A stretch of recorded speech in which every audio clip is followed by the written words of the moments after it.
नमस्कार दोस्तों, Maurya IAS academy में आपका स्वागत है। आज हम लोग बीपीएससी मेंस जीएस पेपर 1 के लिए एक महत्वपूर्ण टॉपिक पटना कलम शैली के विषय में पढ़ेंगे।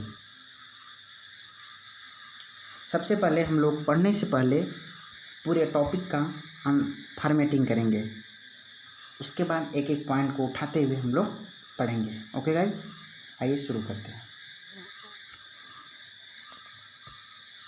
इसका पीडीएफ डाउनलोड करने के लिए डिस्क्रिप्शन में लिंक दिया गया है, जाकर उसको डाउनलोड कर लीजिए। आइए हम लोग शुरू करते हैं। सबसे पहले पटना कलम शैली की भूमिका क्या है, उसके बाद विषय वस्तु क्या है, उसके बाद पटना कलम शैली का मुख्य चित्रकार कौन कौन लोग हैं, पटना कलम शैली की विशेषता मुख्य विशेषताएं क्या हैं, फिर उसके बाद आलोचना क्या है और इसका क्या क्या प्रभाव है, फिर पटना कलम शैली की निष्कर्ष क्या है, इस चीज़ को हम लोग पढ़ेंगे। सबसे पहले भूमिका पढ़ते हैं। पटना कलम शैली की भूमिका क्या है। 18वीं सदी के मध्य में पारंपरिक भारतीय चित्रकला की एक शाखा पटना में आकर एक नए क्लेवर के साथ प्रस्फुटित हुई और लगभग 2 शतक तक पल्लवित होती है। इस नए क्लेवर वाली चित्र शैली को हम पटना कलम शैली के नाम से जानते हैं। ठीक है फ्रेंड, तथा इसे इंडो ब्रिटिश शैली भी कहते हैं। यह लघु शैली की श्रेणी में आता है। इसका विकास 18वीं सदी में मुगल कालीन कलाकारों के विस्थापन से हुआ। इसका जो पूर्ण रूप से विकास जो हुआ है 18वीं सदी में, जो मुगल कालीन जो कलाकार थे उनके जाने से, उनके विस्थापन से हुआ है। सेकेंड पॉइंट, विषय वस्तु। सेकेंड पॉइंट कौन सा है? विषय वस्तु। इसकी विषय वस्तु क्या क्या है। पटना कलम शैली की विषय वस्तु, यह चित्रकला के विषय वस्तु के लिहाज में राजकला न होकर जनकला थी। इस शैली में बिहार के सामान्य जनजीवन का चित्रांकन हुआ है। इस शैली में बिहार के जो सामान्य जनजीवन है उसका चित्रांकन हुआ है। इन चित्रों में श्रमिक वर्ग, दस्तकारी वर्ग, तत्कालीन आवागमन के साधन, बाजार के दृश्य आदि का चित्रांकन हुआ है। इसी तरह मदरसा, पाठशाला, दाह संस्कार, त्योहारों, साधु संत के भी चित्र बनाए गए हैं। साथ ही प्राचीन स्मारक के अलावा फूल पत्ती, जीव जंतु आदि चीज़ों का चित्र को भी बनाया गया है, उकेरे गया है। इसी शैली के विषय वस्तु को पेंसिल से स्केच कर रंगने की प्रक्रिया इस शैली में अब नहीं अपनाई जाती है, बल्कि जो तुलिका रंग होता है, तुलिका रंग से सीधे कागज पर ये लोग चित्रांकन किया करते थे। उसके बाद चित्रों का चमड़ा, जो चित्र जो चित्र बनाते थे लोग, वह चमड़ा, धातु, शीशा, हाथी दांत इत्यादि चीज़ों को बनाते थे। जो इस सब चित्र को बनाने के लिए जो सामग्रियाँ आती थीं वो बनारस से मंगाया जाता था। ओके फ्रेंड, पटना कलम शैली का पीडीएफ डाउनलोड करने के लिए डिस्क्रिप्शन में लिंक दिया गया है, उसको डाउनलोड कर लीजिए आप लोग, क्योंकि वीडियो में धीरे धीरे करके आता है। अगर पीडीएफ डाउनलोड कर लेते हैं तो कम्प्लीटली रूप से अच्छे से आप उसको पढ़ सकते हैं। अब आइए देखते हैं हम लोग प्रमुख चित्रकार। पटना कलम शैली के कलाकारों में सबसे पहला नाम सेवक राम का आता है। पटना कलम शैली के कलाकारों में सबसे पहला नाम जो आता है वो सेवक राम का आता है, जो 1770 से 1830 तक है। उन्हीं के समकालीन एक हुल्लास लाल आते हैं तथा इनके अन्य महत्वपूर्ण जो चित्रकार में प्रमुख हैं, जैसे श्री जयराम दास, श्री शिवदयाल दास, गुरसटाय लाल, झुमक लाल, फीकर चंद इत्यादि लोग हैं। इस चित्रकला के अंतिम कलाकार ईश्वरी प्रसाद वर्मा के पटना से कलकत्ता चले जाने के बाद बिहार में इस कला की पहचान बरकरार रखने के लिए राधा मोहन बाबू ने दिन रात अथक प्रयास किया था तथा इन्हें साहिबों की सर्जना का आचार्य भी कहा जाता है तथा पटना कलम शैली का आखिरी संरक्षक राधा मोहन बाबू को ही मानते हैं तथा इनकी मृत्यु 1997 को हुई। ठीक है फ्रेंड, आइए हम लोग नेक्स्ट देखते हैं इसकी विशेषता क्या क्या है। पटना कलम शैली मुगल काल तथा ब्रिटिश शैली स्थानीय विशिष्टता इन तीनों शैलियों का मिश्रण है, जिसे हम लोग इंडो ब्रिटिश शैली के नाम से भी जानते हैं। दूसरी विशेषता क्या है, इस शैली के अंतर्गत जो कागज एवं हाथी दांत का भी प्रयोग किया गया है, जिसकी शुरुआत मुगल शासक अकबर एवं ब्रिटिश दरबार में ही हुई थी। तीसरा पॉइंट, यह चित्रकला शैली वाटर कलर पर आधारित थी, जो बाद में इंडो ब्रिटिश शैली के नाम से भी प्रसिद्ध हुई। अगला, इस शैली को पुरुष की चित्र शैली भी कहते हैं। इस शैली में लघु चित्र भी होते हैं, जैसे लकड़ी काटता हुआ व्यक्ति, मछली बेचती हुई महिला इत्यादि।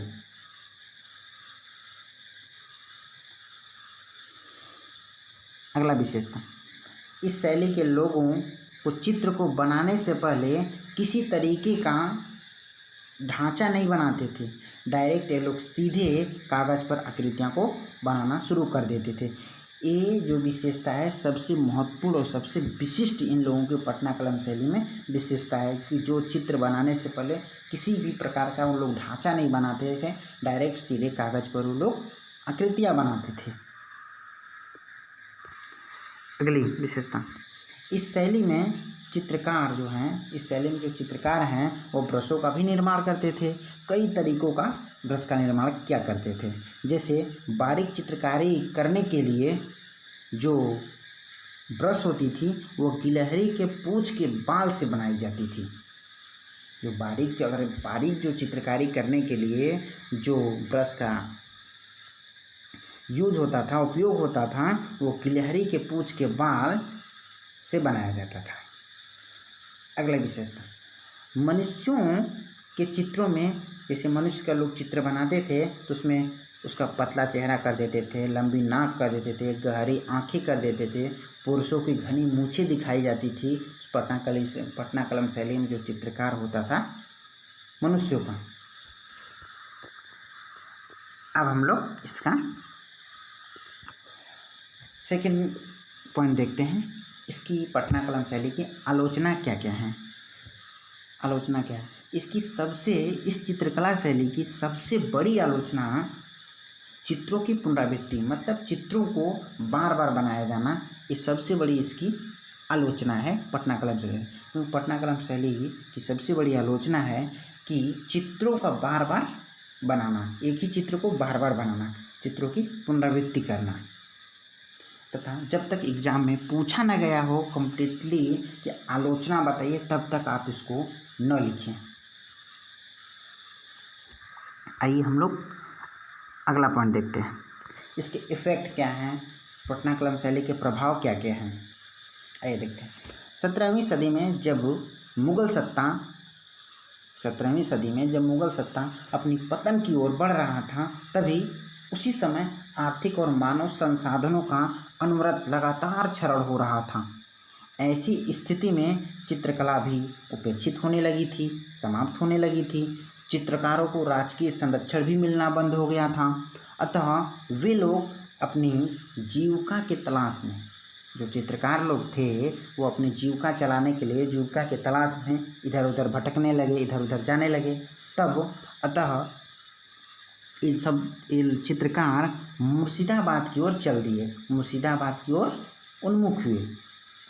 अतः ये चित्रकारों को वहीं जो मुर्शिदाबाद की ओर चल दिए, मुर्शिदाबाद पहुंचने के बाद वहीं पर उन लोगों को जो उनके गुणग्राही हैं, राजश्रय हैं जो मिला, जिसके वे पूरी तरीके से जानते थे, वे लोग उस चीज़ को भोग करते थे, वे लोग आदि थे। दूसरी ओर नवाबों ने दिल्ली के शाही, जो दिल्ली के नवाब हैं वो चित्रकारों को आश्रय देने में अपने आप पर गर्व महसूस किया करते थे। ये प्रक्रिया लगातार 30 वर्षों तक शांतिपूर्ण चलती रही। उसके बाद मराठों का आक्रमण हुआ तथा ईस्ट इंडिया कंपनी के हस्तक्षेप के कारण नवाबों की जो आर्थिक स्थिति है वो पूरी तरह से बिगड़ने लगी, डवाडोल होने लगी। इसी बीच सिराजुद्दौला की हत्या भी हो गई तथा उसके बाद राजनीतिक पूरी तरीके से उथल पुथल हो गया तथा फिर से चित्रकारों को पुनः विस्थापित होना पड़ा। उसी समय जो पटना है एक महत्वपूर्ण व्यापारी के केंद्र के रूप में आगे बढ़ रहा था, उभर रहा था। तो उसी समय कुल मिलाकर रईसों, व्यवसायियों, धनाढ़ियों का केंद्र होने के कारण चित्रकारों को अपने चित्र के लिए बाजार की तलाश पटना में आकर के पूरी हो गई और वे पटना के जैसे लोधी कटरा हुआ, दीवान मोहल्ला हुआ, नित्यानंद के कुआं हुआ आदि इलाकों में पूरी तरह से आके वो लोग बस गए, चित्रकार लोग। अब आइए हम लोग देखते हैं इसका निष्कर्ष क्या है, पटना कलम शैली का कंक्लूजन क्या है, निष्कर्ष क्या है। इस प्रकार पटना कलम शैली एक लोक कला थी। इस प्रकार पटना कलम शैली एक लोक कला थी जिसमें एक प्राकृतिक में विशेष ध्यान रखा गया है, जिसमें प्राकृतिक चीज़ों में विशेष ध्यान रखा गया है तथा